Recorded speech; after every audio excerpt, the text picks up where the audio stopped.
went around to all the dancers in town, most every night or so. Little Pearl was his girl and she could always be found wherever Johnny used to go. Any night at all, at a dance or ball, they were first out in the hall. Dancing around, they'd be dancing around. Oh, how he'd hold her. Hello Space Engineers, welcome back to Hephaestus Prime, and welcome back to Fort Rutherford. Good to be back here again today. Hope everybody is all fit and well out there. So what do we have on the cards today? Well, I haven't got any sort of specific plan apart from lots of little plans. I figured today might be a good day to have a little bit of a tidy up, a little bit of a look around the station, take stock of where we're at, and yeah, have a bit of a think about where we're going. So I've got some bits and pieces to do. So first of all, what I want to do is dock the centipede into its components. Now I have completed the arm for the carrier module. Well, actually both the carrier module and the hydrogen module. The carrier module is all set, all sorted. Well, hope it is. We'll see when I try and hook up. The hydro module still needs to be programmed, so I think we might do that on camera, and I can just step you through the process of what I do. I've got it down to a reasonable pace now. So those lighter markers on the floor indicate where the sensors are, so if I go over the top of those with a ship, the arm comes out automatically, assuming it's empty. A full arm won't come out. And yeah, with this one I did make the connectors a little bit stronger because I think they're at 25%. So they should hold on. So fingers crossed.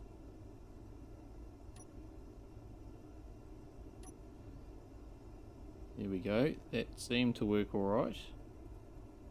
Cool. Alright, so we'll just... Oh, hang on. Oh no. Oh no. Okay. Well, it's there, but that's going to need some work. Okay. I'll have to have a think about that one. I might need another set of timers to maybe lift it up and then drop it back down. Right, we'll just move on to the other ones. So I've got both the storage module and the battery module on board. And both those arms are coming out nicely. So you can see just sort of how easy this is. It is kind of almost automatic. So I'll just line this one up. And then I just need to remember what buttons I need to press. So that's number 5 for the storage module, number 4 button, and number 7 menu for the battery. So that's the storage one, no problems with that. I know that one works, I've used it many times. And then the battery module, which I've also used several times, so there shouldn't be any issues with that. Now I have spent a fair amount of time carving out the additional space for these extra arms, so that's just been using the hand drill because I haven't really been able to fit the fossorial in, but also I get a straighter edge with the hand drill, so yeah, I tend to use it on destroy but then actually finish it off with just on mine mode, so that seems to work quite well. It does take a little while, but I'll come up with a nice finish. Okay, so we'll just park up here for now and we'll come back to that hydrogen module arm in a minute and we'll finish that off. So I'll just quickly swing by the carrier module and just make sure that's alright. Certainly doesn't look damaged. Yeah, I think we got off pretty lightly there. And there is a little bit of room up top there which I can probably do something to program to raise it up a bit high so it clears that. But just still on the centipede carrier, I did do a little bit of experimentation in another game save. So it does fit the Explorer Flyer, so that's good to know if I need to transport that. And then there is the option of putting the Explorer buggy on there too. Now I would have to come up with some sort of ramp and things, so I'm just thinking out loud that I may sort of upgrade this and put a ramp on or some sort of movable platform so that I can put the buggy on, and I might even print a second buggy to take down to the western or across west to the western frontier. So yeah, a little bit of a cunning plan there, but we'll get back into the armory. And yeah, I did a bit of work to finish us off from the last episode off camera. And yeah, so we'll just hop over there. So yeah, I've put the ramps in, got the doors, and yeah, I just put in a couple of turrets. Now, I haven't actually got any ammunition in these. They are just pretty much decoration. I decided not to put ammo in. So up the ramp through the automatic doors, and yeah, I've put in graphics here to really just make the thing stand out a bit. So there's some interesting things. Got the 2 control seats. The other one's for the drones. This one is for the Gatling guns, the base defences. So we can just jump into those individually. And it's raining again. Ugh, sick of the rain. Anyway. Yeah, so you can jump into the individual defences, or the option there, the 9th option, is the turn them all on or off. So same as the button that's outside. So that's cool. Took a little bit of effort to do the graphics, but not a huge amount, and well worth it. So I think you saw those sorts of storage before, but over here I've put in just more armories, so that's it can really deal with quite a few troops if need be. In here is some toilets. So yeah, again, these are just sort of rooms that you'd come if you're covered in blood and guts and all those sorts of things. And I wonder why they've got air coming out of them. I mean, we're on an atmosphere. It's a bit odd. Oh, well, I wonder if it's just... Oh no, that one's doing it too. Okay, I don't know why that's doing that. But yeah, so I've got a few of those in there. So 3 showers, 4 toilets. That should be enough to keep all my imaginary troops all clean after all their pillaging and ransacking. And yeah, so there are also the 2 other toilets and showers that were originally in there. We might just finish with the armory and we'll head into the battery room. We'll just continue with our base tour. So the batteries have been performing really well. When the assemblers and refineries both go, they do chew through a bit. I'm yet to see them drop below 50% though. So they do get hammered sometimes, but yeah, there's more than enough power there to keep them going for a while. We'll come out here and we'll just go through to the next alcove. So up here, I just wanted to have a little bit of a talk about here. So I've talked about this extra connection here. Now what this is going to be for is an orbiter. So I want to build an Explorer orbiter. So essentially that's going to be the same as the Explorer Fly here, but it's going to be hydrogen, it's going to have a sealed cockpit, but same sort of size and just real lightweight, just to get me up into space for when I do eventually launch my space station, my orbital space station. So the intention is just to get me into orbit to help build that, and that I will have a larger spaceship which I intend on taking to the moon and sort of set up a base there. So probably still be small grid, won't be large grid, but yeah, that will be the lunar lander type vehicle, which will have enough resource to take for an outpost and make sure it's got the survival kit on it. So it'll be more similar size to the centipede. And once I get those moon resources, I'll start building an interplanetary ship, which will get me to Mars. So that's all mid to long term stuff. So I still really want to finish off the base here. Right, so we'll get into these timers. So you can see all of them here. There's 6 for each of the arms in the base, and then there's some more on the modules and 1 on the command module. Now these have taken an awful lot of setting up because there's been so many arms and so many modules, but I am getting pretty quick at it. I've got my list here of all the different ones that I do, so I thought today might just go through it so you are familiar with it. If you choose to subscribe to it, I haven't sort of updated the blueprints with these timers and stuff, but if you chose to do it yourself, then this sort of gives you a bit of a background how to do it. So first I just go through and name the individual timers. So all the timers, the 6 on the base, the ones on the modules, and the 1 on the command unit. And that way when I go through to program them, the timers are there because a lot of them do interact. So it'll probably make a bit more sense when I start to program them. But these ones on the base are sort of to do with the arm itself. So mainly launching and the moving of the arms. And the rotor, so that takes a bit of effort because, you know, to get it to turn and then stop when it gets to a certain sort of distance, or rotation I should say. I just use the keyword, so centi-hydro for this one, whereas then there's the centi-store and the centi-bat, so I can, yeah, just quite easily search for them. And I do hide them off the terminal list once I'm sort of done. So then the ones that are actually in the module, so there's 4 of those that I set up. They're mainly to do with docking. So getting it to do stuff when it's just hanging on the arm ready to dock. And then secondly, the launch as well. So just putting in launch phase 1. Launch phase 2 is actually on the module itself.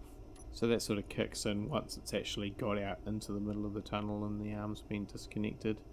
And then several of the timers are actually to do with just creating a bit of a delay. So yeah, the rotor, as I said, sort of 15 seconds for it to turn off. The vertical piston delay, so that's more to do with it obviously can't drop while it's still up on the platform. It needs to get out into the tunnels, so I need a little bit of a delay on that. And then it's also just making sure that the various parts like the piston are named properly with centihydro in this case as the keyword.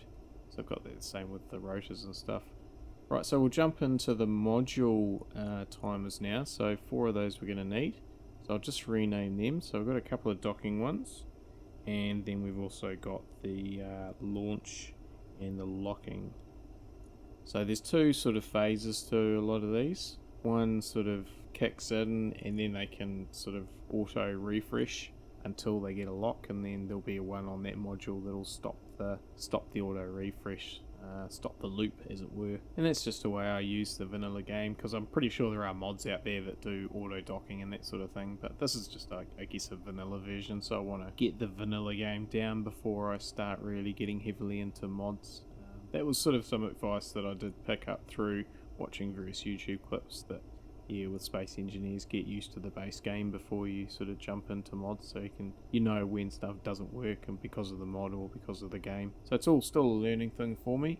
Finally, just got the one single one in the centipede command module. Okay, so they're all named now, so I've got to program them up. So I'll probably just go and find a seat to do that. Hello, Future Wellington 6012 here in the edit. So it took me a while to do the timers, so what I thought I might do is just fast forward that bit, and I'll just quickly read through my list of what I actually do with them. So we've got the launch phase 1, which extends the 2 horizontal pistons and also starts a timer for the vertical one to lower in about 15 seconds time, which gives the module a chance to clear the platform before it lowers. The other thing it does is turns the rotor on and turns the rotor lock off, as well as starting another timer which will turn the rotor off and lock the rotor in 15 seconds time, which is enough for it to turn the module 90 degrees. It turns the sensor off and starts a timer for the sensor to turn back on in about 2 minutes time. That way the empty arm will come out when I hover over with a small ship, but of course doesn't do it when I'm actually trying to hook up the ships. So it just gives me a little bit of time up my sleeve. And then it starts the phase 2 timer, which is on the module itself.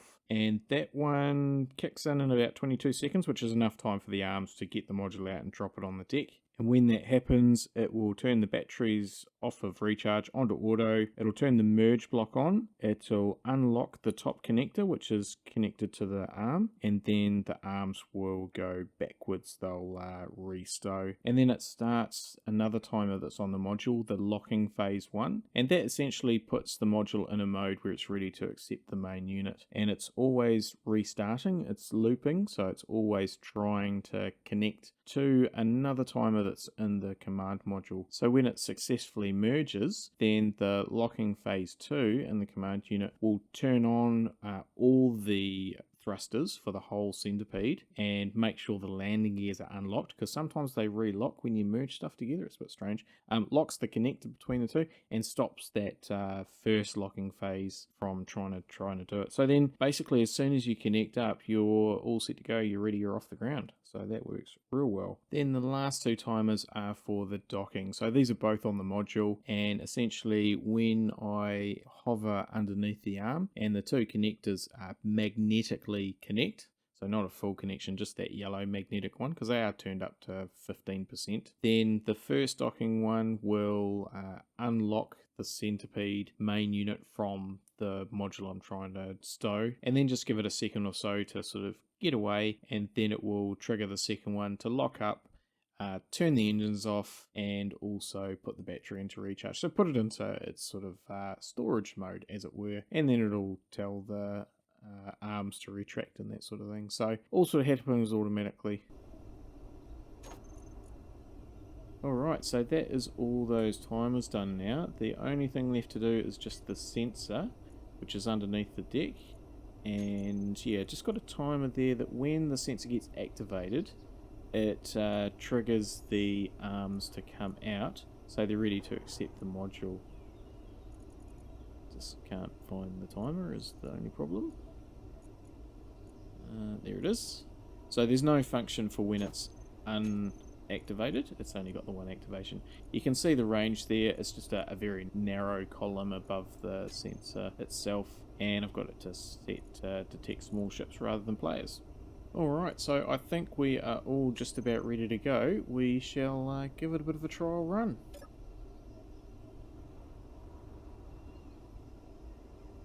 Alright, so fingers and toes crossed that this works. So we'll just hover over the top of the sensors. So the one that I'm after is underneath the last light grey patch. And yep, there we go, that's just activated and seems to be working fine. And even though I'm over the top of the other ones, those sensors are turned off so that the housed modules don't come out. Now, me and my poor memory has already forgotten which toolbar it's on, the number 7 menu. So there we go, and just try and line up. Oh, just lost our external view. There we go. Oh, we're not too far off this. Oh, there we are. Okay, fingers crossed and toes. Boom. Haha. Success. Never doubted it for a second. Or maybe just half a second. Right, let us park up the module because I don't have anywhere to store that at the moment. So we'll just head down. Sarah. Oh, it's way over there. Alright, might just use the this one in the middle here, the lifty uppy one. And we will move on to our next task for the day, which we're going to have a look at the hydrogen plant.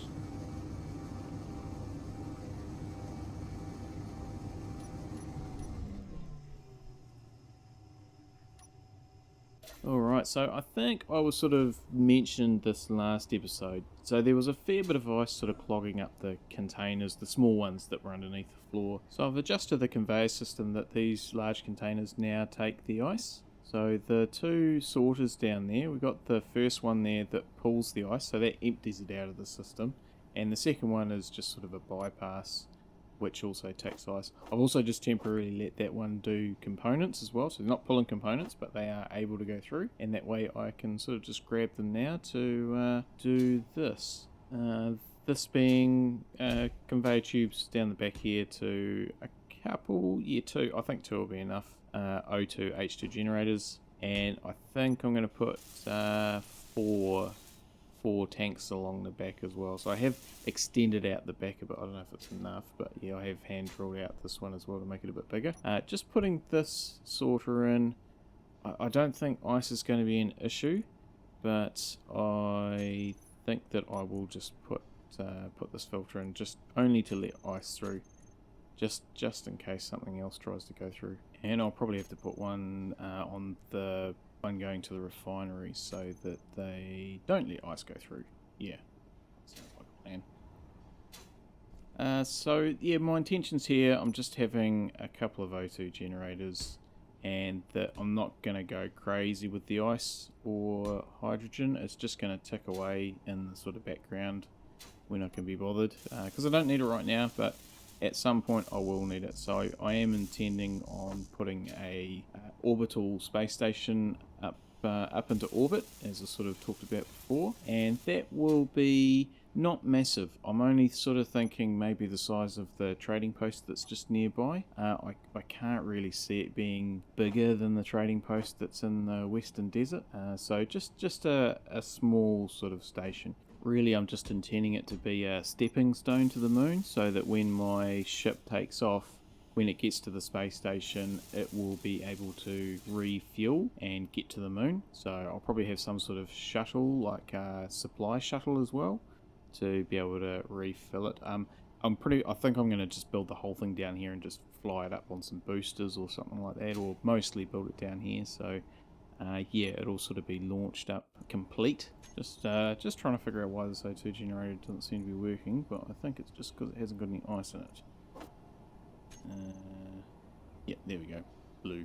So it's got ice in it. I know it's not working because it hasn't got anywhere to put the hydrogen, but we'll sort that out. So yeah, the orbital space station will be stepping stone to the moon, and then when it comes time to construct the large grid ship that's going to get me to Mars, which will probably have ion thrusters and that sort of thing, it'll be assembled in orbit. I don't think it's going to be sort of built in orbit as such.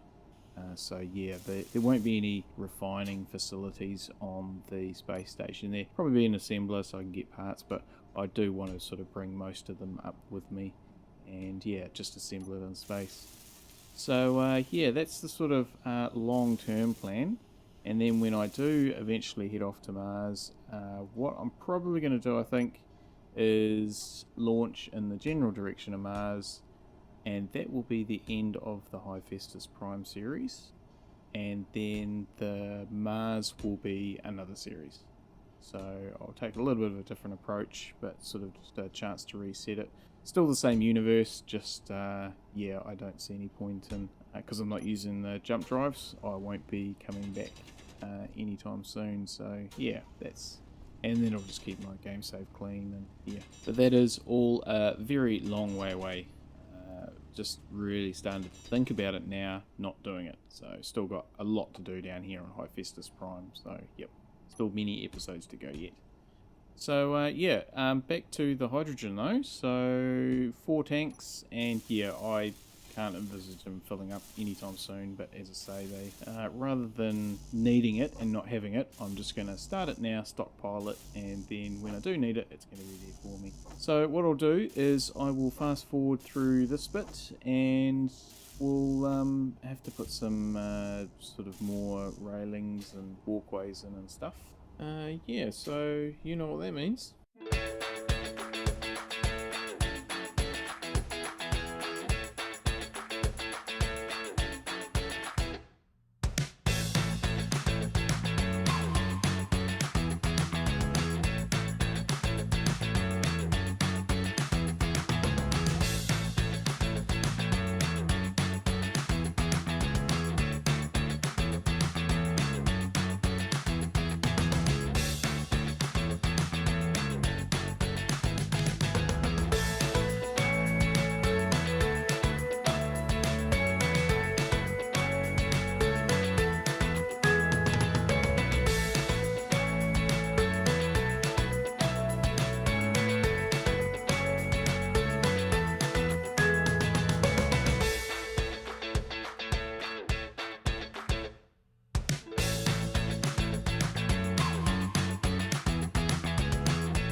Alrighty, that's the last walkway, so yeah, that's looking pretty good actually. Yeah, really good. I have to extend that walkway down to that last one, but the view from up here looks pretty good. Yeah, I think that fills up this space quite nicely.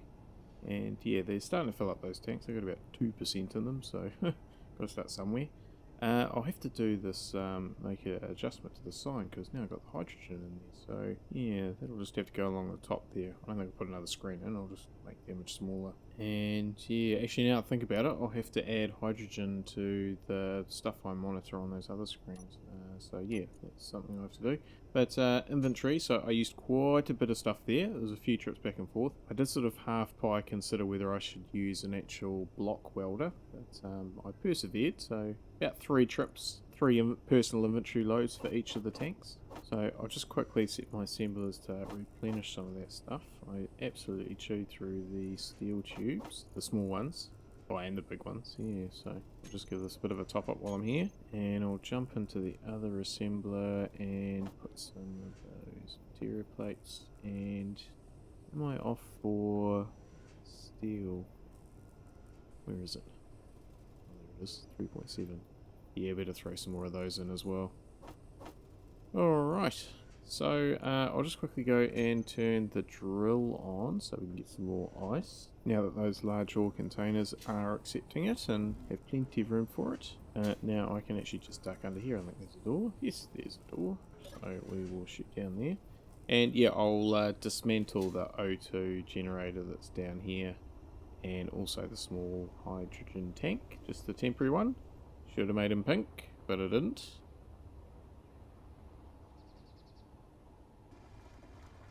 Alright, let's just see how that ice is doing. Not much of it going in the container. The O2 generator seem to be keeping up with it. And yeah. Actually, the drill's not really drilling an awful lot. There is an extra generator there as well. Oh, that'll be on the centipede, of course. And how are our hydrogen doing? We need to check the control panel, don't we? I don't know why it doesn't show in the inventory. Where is it anyway? 2%. Yep, that's cool. So yeah, that's good. So I'll just switch this off for now, and at some other point I'll have to come back down here and redo the drill head and get a bit more ice. So I don't quite know how I'm going to do that, but we won't worry about doing that on camera. We'll just we'll do that at some point. Right. So yeah, let us head back upstairs. How do we get out of here? Can I get up there? No, I have to go through the battery room. Yeah, so centipede, check. Hydrogen, check. So we'll just continue to have a bit more of a walk around the fort and just have a bit more of a chat about what I'm going to do going forward. We'll just check out those batteries again, and then we might just head up to the windmills. 96. Actually, they're increasing even though the assemblers are going, so that's good. Very good. Right, and of course those hydrogen engines are not connected up, so none of the hydrogen should be getting into those. So we're just thinking about the wind turbines. We might head up there because haven't been up here for a while. So if you missed the earlier episodes, you might not have seen this sort of area. So yeah, they're good. They certainly keep up with the base requirements, that's for sure. And I have put in a couple of decoys up here as well. So that was one, and oh, there's the other one there. So yeah, that's good. Mainly for lightning strikes actually, rather than any pesky space pirates. If you haven't been in here before, yep, this is just a little office up here. And a toilet, which is now not the only toilet on the base. It was the only one for a while. Now, while we're up here and outside, just before the sun goes down, I did put a projector in the main tunnel. So just sort of near where the centipede command module got parked. Yeah, just by the engineering section. So I'll just turn that on, and I've got my trusty pink template. There we go. So just to give an indication of where the tunnel is in relation to out here, because I want to do some building up here. So several things I want to do. The first one, and not necessarily in this order, but I want to do a command center. So a nice big command center. Now I did think about having it in the tunnel, but I do want to have it out here so we can sort of see what's going on. And it does mean that this base is going to get really big and really spread out, but I think this is where I want to put it. So I'll have angled glass, so it'll be a glass wall, and just be able to see out all over here. And yeah, it will be big, it will be open, so quite different from the base underneath. So even coming up this high, maybe just to see here. And yeah, so essentially the tunnel, the base as it is now, is almost going to be the basement. And yeah, that'll be the real functional area, and then up here will be the command area. Then down in sort of here, I'll end up putting a bit of a separate hangar for the spaceship that's going to go to the moon. So that'll just be down around here somewhere. So I'll have to link all these up with tunnels. And I mean, this is above the main area as well, so potentially I could carve all of that out. So yeah, I have been thinking about that big open space in the tunnel, whether I just go up. And then my thought is I still need living quarters and stuff, and I'm thinking about putting them over here. So essentially putting a glass roof at ground level, so when you look up above the sort of communal area, then you'll see trees up above sort of hanging over. So that's sort of my plan there. So these are going to be big builds that are going to probably take a couple of episodes each at least. Yeah, so I'll be putting that welder module to work on the centipede for sure, and chewing through a fair bit of resource as well. So even though I'm talking about space, there is still so much that I want to do down here in Fort Rutherford and its surrounding areas as well. So I mean, out over High Peak, so that's where the treasure island used to be. I've got that drone out there, and High Peak does have magnesium, so I'm going to put a little remote base out, or outpost, not base, an outpost, similar to the Southern Gateway, and that will also be my magnesium mine. And then of course there's the moon, which will pretty much just be an outpost. I'm thinking a base the sort of size of the Western Frontier outpost, because my main purpose on there will be to mine the platinum. So there's those there. And then also, if I am headed to the moon, I'm going to have to talk to the moon, communications. So I've still got that communications outpost hub type area that I want to put up on top of Mount Rutherford. So yeah, so there's lots to do on Hephaestus Prime and its lunar friend. But yeah, that's all coming up in the next few episodes, weeks, months. I don't know how long it's going to take, but yeah, really enjoying it. So I thought today was a good day just to catch up on where we've been and where we're going. And yeah, so hope you did enjoy that, and you can join me again in the future. Thanks everybody for watching, and we'll catch you next time. Stay safe out there and have a good one.